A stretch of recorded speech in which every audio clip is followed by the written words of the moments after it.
Hey KAFKUBA fans, so I finally broke down, as you might know, and traded in my 1999 Volvo with 260,000 miles on it for a 2019 Jeep Wrangler Sport JL Series. The 2020s were more expensive for my tastes, and the used 2016s, 2017s, 2018s were going for more than the people paid for them. They all got all kinds of lifters on them and big tires, and I think they're charging for that. But you know, I don't know what's going to happen with the used Jeep when they make all those modifications, and I'm not sure they know what they're doing and whether the gear ratios were right and what kind of damage they did. So I stumbled upon this 2019, and it happened to be the color I love, and I didn't necessarily need a Sahara or a Rubicon, so I was very happy to find this. I made my move and I got it for under 40K with registration and taxes and all that stuff, and I thought it was a great deal, and I'm very happy with it.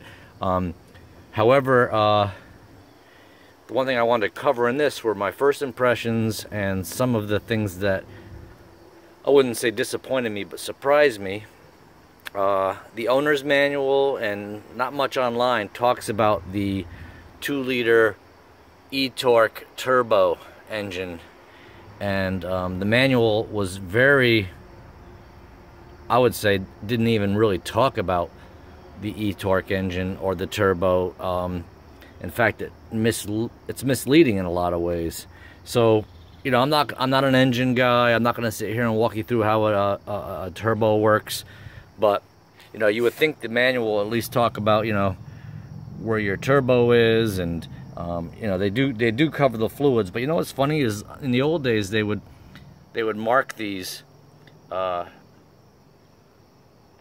containers or caps with what actually went in them, like, you know, whether it was brake fluid, which, you know, I can look at the manual and pull this out, but you know, really, could it say brake fluid, or could it say, like, you know, turbo coolant?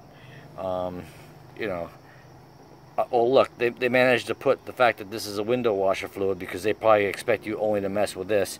But there's a lot of things in here you can pull the manual out. But you know, it would have been nice if it was a little more common sense. But that's not my major issue. My major issue is the manual doesn't talk about the turbo at all. And what's amazing is it doesn't really even mention eTorque.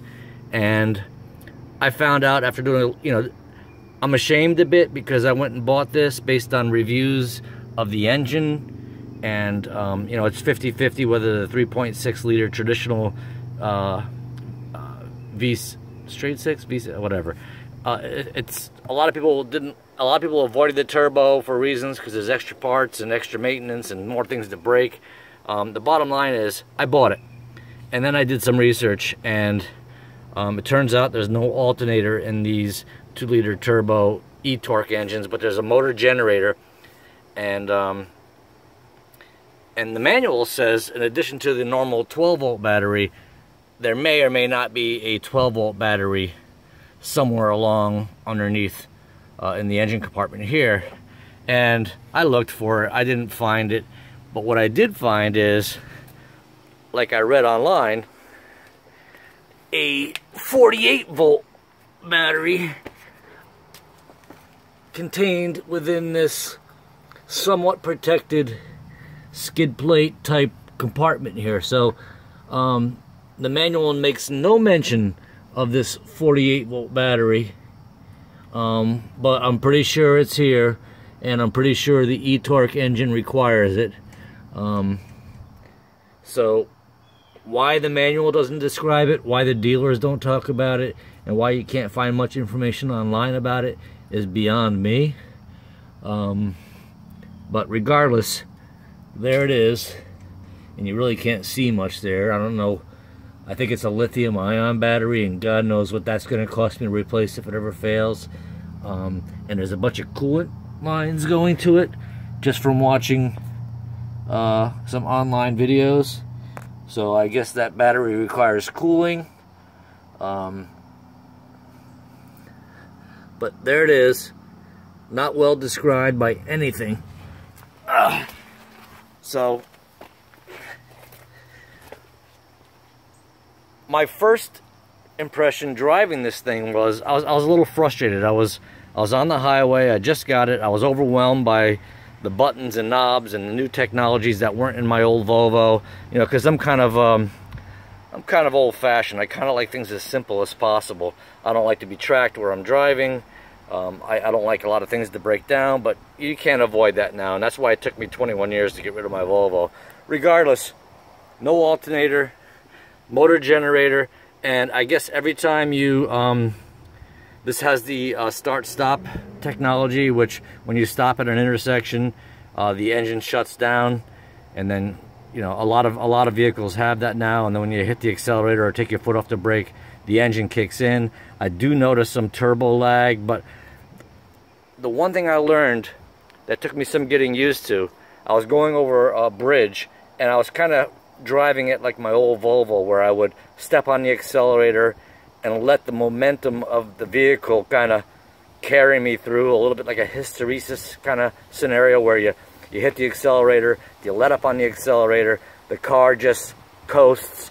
Well, what I noticed with this vehicle, this Jeep, was I'd let off the accelerator and it almost felt like it was braking. And I was like, well, how can that be efficient? It's like, if every time you let off on the gas, the car is braking itself, it seems like wasted energy to me. Well, what I found out was, and I'm not even sure this is actually a reality, but what it seems like to me is like, you have to like fine-tune that hysteresis and that acceleration, and you kind of have to like use the accelerator and then kind of just not let off on it, but always kind of be in that more efficient mode of accelerating, where you're not like pumping the gas and letting off the gas, pumping the gas. You kind of just want to like be more aware of your usage of the accelerator and kind of smooth out the ride. And I think that's where you get your efficiency from, if you know how to drive the vehicle properly. But what's great about this, I feel like when I come to a stop at an intersection and I let off the gas, it's almost like I barely have to use the brakes, because the engine's regenerating. And I may be wrong, because I can't find any information on this engine. But that's actually kind of a cool thing, if it's actually a reality, that you use less brake, you're regenerating the energy. You know, this is called a mild hybrid, and I actually found out more about mild hybrids by searching mild hybrids than I did about searching Jeeps. So that was interesting. So anyway, these are my first impressions. Bottom line is, the manual tells you nothing about your own engine, and maybe that's on purpose. There's some good features in this Jeep that I think, once you get used to driving the Jeep properly, actually work to your benefit. So overall, now that I've been driving it a few days, I'm actually very happy. I enjoy the ride.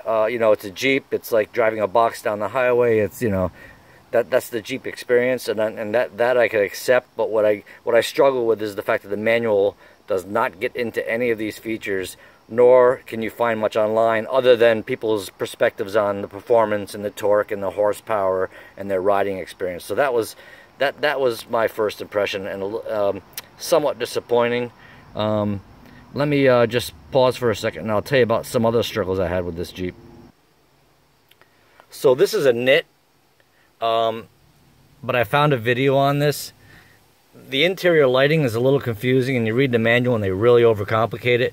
But basically, the control of the lighting is quite easy. The first switch is parking lot, the second is the lights are on, and the third is auto, and it uses these sensors, right? What's interesting is you can't put on your brights like in a traditional car whenever you want to.